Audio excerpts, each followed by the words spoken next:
ಎಲ್ಲರಿಗೂ ನಮಸ್ಕಾರ. Welcome to my YouTube channel Rudrani.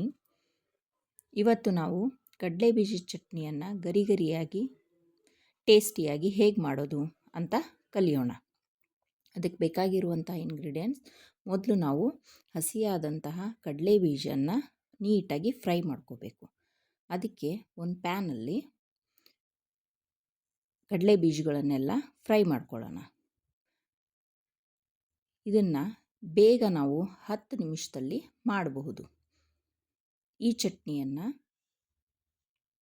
ನಾವು ಚಪಾತಿ, ದೋಸೆ ಎಲ್ಲದ್ರ ಜೊತೆನೂ ಬಿಸಿ ಬಿಸಿ ಅನ್ನದಲ್ಲಿ ತುಪ್ಪ ಬೆರೆಸಿ ತಿನ್ನಬಹುದು. ಈಗ ನೋಡಿ, ಇವಾಗ ಕಡಲೆ ಬೀಜ ಎಲ್ಲ ಹುರ್ಕೊಂಡಿದೆ ನೋಡಿ, ಸಿಪ್ಪೆ ಬಿಡ್ತಾ ಇದೆ. ಹಾಗೆ ಸಿಪ್ಪೆಯನ್ನು ಬಿಡಿಸ್ಕೊಂಡು ಅದನ್ನು ಒಂದು ಬೌಲ್ಗೆ ಟ್ರಾನ್ಸ್ಫರ್ ಮಾಡ್ಕೋಬೇಕು.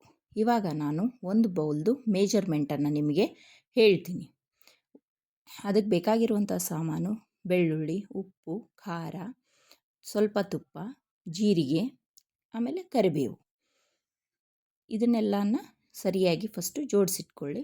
ಆಮೇಲೆ ಚಿಕ್ಕದಾಗಿರುವಂತಹ ಮಿಕ್ಸಿ ಜಾರ್ ತಗೊಳ್ಳಿ. ಯಾವುದೇ ಕಾರಣಕ್ಕೂ ನೀವು ದೊಡ್ಡದಾಗಿರುವಂತಹ ಮಿಕ್ಸಿ ಜಾರನ್ನು ತಗೋಬೇಡಿ, ಯಾಕಂದರೆ ಇದರಲ್ಲಿ ಪೌಡ್ರ್ ಆಗಿಬಿಡುತ್ತೆ, ಚಟ್ನಿ ಗರಿಯಾಗಿ ಇರಲ್ಲ. ಅದಕ್ಕೆ ಚಿಕ್ಕ ಮಿಕ್ಸಿ ಜಾರಲ್ಲಿ ತಗೊಂಡು ಚಟ್ನಿ ಮಾಡಿದ್ರೆ ಚೆನ್ನಾಗಿರುತ್ತೆ. ಇವಾಗ ಒಂದು ಬೌಲ್ ಮೇಜರ್ಮೆಂಟ್ ನಿಮಗೆ ನಾನು ಹೇಳ್ಕೊಡ್ತೀನಿ. ಕಡಲೆ ಬೀಜನ ಹಾಕಿ ಅದಕ್ಕೆ ಫಸ್ಟು ನೀವು ಬೆಳ್ಳುಳ್ಳಿ 8-10 ಪೀಸನ್ನು ತಗೊಳ್ಳಿ. ಇಲ್ಲಾಂದರೆ ಜಾಸ್ತಿ ಬೇಕಂದರೆ ಜಾಸ್ತಿ ಹಾಕ್ಬೋದು, ಇಲ್ಲ ಕಡಿಮೆ ಬೇಕಂದರೆ ಕಡಿಮೆ ಹಾಕ್ಬೋದು, ನಿಮ್ಮಿಷ್ಟ. ನೆಕ್ಸ್ಟು ರುಚಿಗೆ ತಕ್ಕಷ್ಟು ಉಪ್ಪನ್ನು ಸೇರಿಸಿ. ಒಬ್ಬೊಬ್ರಿಗೆ ಜಾಸ್ತಿ ಇಷ್ಟ ಆಗುತ್ತೆ, ಒಬ್ಬೊಬ್ರಿಗೆ ಕಡಿಮೆ ಇಷ್ಟ ಆಗುತ್ತೆ. That is choice on you. ಆಮೇಲೆ ಖಾರ 2 ಸ್ಪೂನು, ಆಮೇಲೆ ಸ್ವಲ್ಪ ಜೀರಿಗೆಯನ್ನು ಹಾಕ್ಕೊಳ್ಳಿ. ಕರಿಬೇವು ನೀವು ಬೇಕಿದ್ದರೆ ಮಿಕ್ಸಿ ಜಾರ್ಗೆ ಹಾಕ್ಕೋಬೋದು. ಇವಾಗ ನಾನೊಂದು ಡಿಫ್ರೆಂಟ್ ಆಗಿರುವಂತಹ ರೆಸಿಪಿ ಮಾಡ್ತಾ ಇರೋದ್ರಿಂದ ಟೇಸ್ಟಿಯಾಗಿ ಹೇಗೆ ಮಾಡ್ಬೋದು ಇನ್ನೂ ಅಂತ ನಾನು ಹೇಳ್ಕೊಡ್ತಾ ಇದ್ದೀನಿ. ಇವಾಗ ನೋಡಿ, ಮಿಕ್ಸಿಗೆ ಹಾಕ್ಕೊಂಡಿದ್ದೀನಿ. ಇವಾಗ ಸ್ವಲ್ಪ ವೈಟ್ ಪೌಡ್ರ್ ಥರ ಕಾಣ್ತಾ ಇದೆ. ಸೊ ಅದನ್ನ ಕಲರ್ ನೋಡಿದಾಗ ಗೊತ್ತಾಗುತ್ತೆ ನಮಗೆ ಚಿಲ್ಲಿ ಪೌಡ್ರ್ ಕಡಿಮೆ ಇದೆ. ಅದಕ್ಕೆ ನಾನು ಇನ್ನೊಂದು ಸ್ಪೂನ್ ಚಿಲ್ಲಿ ಪೌಡ್ರ್ ಹಾಕ್ಕೊಂಡಿದ್ದೀನಿ. ಸ್ವಲ್ಪ ನಾನು ಅದಕ್ಕೆ ಟರ್ಮರಿಕ್ ಹಾಕ್ತಾಯಿದ್ದೀನಿ. ಟರ್ಮರಿಕ್ ಹಾಕಿದ್ರೆ ಕಲರ್ ತುಂಬ ಚೆನ್ನಾಗಿ ಬರುತ್ತೆ. ಆಮೇಲೆ ಅದು ಹೆಲ್ತ್ಗೂ ತುಂಬ ಒಳ್ಳೆಯದು, ಅದಕ್ಕೋಸ್ಕರ. ಇವಾಗ ನೋಡಿ, ಪೂರ್ತಿ ಗರಿಯಾಗಿರುವಂತಹ ನಮ್ಮ ಕಡಲೆ ಬೀಜದ ಚಟ್ನಿ ರೆಡಿಯಾಗಿದೆ. ಇದಕ್ಕೆ ಇವಾಗ ನಾವು ಒಂದು ಸ್ಪೆಷಲ್ಲಾಗಿ ಟೇಸ್ಟಿಯಾಗಿ ಯಾವ ರೀತಿ ಇನ್ನೂ ಮಾಡಬಹುದು. ಒಂದು ಒಗ್ಗರಣೆ ಪ್ಯಾನ್ ಇಟ್ಕೊಂಡು ಅದಕ್ಕೆ 1-2 ಸ್ಪೂನಷ್ಟು ತುಪ್ಪ ಹಾಕಿ. ತುಪ್ಪ ಹೆಲ್ತ್ಗೆ ತುಂಬ ಒಳ್ಳೆಯದು, ಬಟ್ ಯಾರಿಗೆ ತುಪ್ಪ ಇಷ್ಟ ಆಗಲ್ಲ ಅವರು ಇದನ್ನು ಸ್ಕಿಪ್ ಮಾಡಿ. ಆಗಲೇ ನಾನು ಹೇಳ್ದಂಗೆ ಎಲ್ಲ ಇಂಗ್ರೀಡಿಯೆಂಟ್ ಜೊತೆನೇ ಹಾಕೋಬೋದು. ಕರಿಬೇವು, ಯಾರಿಗೆ ತುಪ್ಪ ಇಷ್ಟ ಆಗುತ್ತೆ ಫ್ಲೇವರು, ಅವರು ಈ ಥರ ಮಾಡ್ಬೋದು. ನೋಡಿ, ತುಪ್ಪ ಇವಾಗ ಕಾದಿದೆ.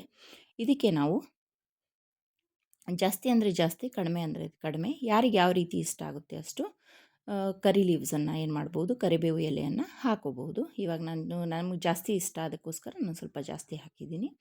ಇದನ್ನು ಚೆನ್ನಾಗಿ ಎಣ್ಣೆಯಲ್ಲಿ ಫ್ರೈ ಮಾಡ್ಕೋಬೇಕು. ಫ್ರೈ ಮಾಡ್ಕೊಂಡಾದ ನಂತರ ಅದನ್ನು ನಾವು ಇವಾಗ ಮಿಕ್ಸಿ ಜಾರಿಂದ ಒಂದು ತಟ್ಟೆಗೆ ಅದನ್ನು ಟ್ರಾನ್ಸ್ಫರ್ ಮಾಡ್ಕೋಬೇಕು. ಅದಕ್ಕೆ ಏನು ಮಾಡಬೇಕು, ಆ ಬಿಸಿಯಾಗಿರುವಂತಹ ನಾವೇನು ಕರಿ ಲೀವ್ಸನ್ನು ತುಪ್ಪದಲ್ಲಿ ಹುರಿದ್ವಲ್ಲ ಅದನ್ನು ಅದಕ್ಕೆ ಹಾಕ್ಕೊಂಡು ಏನು ಮಾಡಬೇಕು, ಮಿಕ್ಸ್ ಮಾಡಬೇಕು. ಬಟ್ ಮಿಕ್ಸ್ ಮಾಡಬೇಕಾದ್ರೆ ಎಚ್ಚರಿಕೆ, ತುಪ್ಪ ಬಿಸಿ ಇರುತ್ತೆ, ಕೈ ಸುಡುತ್ತೆ. ಅದಕ್ಕೆ 1-2 ಸೆಕೆಂಡ್ ವೇಟ್ ಮಾಡಿ. ಆಮೇಲೆ ನೀವೇನು ಮಾಡಿ ಅದನ್ನು ಇದು ಮಾಡಿ. ನೋಡಿ ಎಷ್ಟು ಕ್ರಿಸ್ಪಿ ಆಗಿದೆ ಕರಿಬೇವು.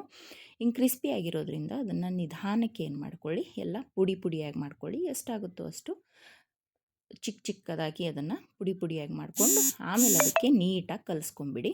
ಕಲಿಸ್ಕೋಬೇಕಾದ್ರೆ ನೀವು ನೋಡಬಹುದು ಸ್ವಲ್ಪ ಟೇಸ್ಟು, ಉಪ್ಪು, ಖಾರ ನಿಮಗೇನಾದರೂ ಮತ್ತೆ ಹೆಚ್ಚು ಕಡಿಮೆ ಅನಿಸಿದ್ರೆ ನೀವು ಅದಕ್ಕೆ ತಕ್ಕಂಗೆ ಏನು ಮಾಡಬಹುದು, ಅದನ್ನು ಮಿಕ್ಸ್ ಮಾಡ್ಕೋಬಹುದು.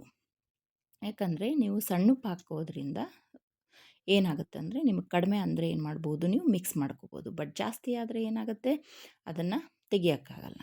ಅದಕ್ಕೋಸ್ಕರ ಏನು ಮಾಡಿ, ಹಾಕ್ಕೋಬೇಕಾದ್ರೆ ಸ್ವಲ್ಪ ಉಪ್ಪು ಕಡಿಮೆನೇ ಹಾಕ್ಕೊಳ್ಳಿ.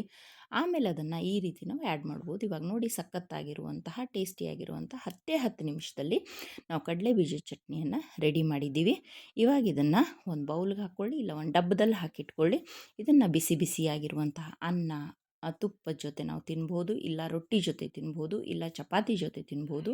ಮೊಸರಲ್ಲಿ ಚೆನ್ನಾಗಿ ಮಿಕ್ಸ್ ಮಾಡಿಕೊಂಡು ತಿನ್ಬೋದು ನಾವು. Please like, share and subscribe. Thank you.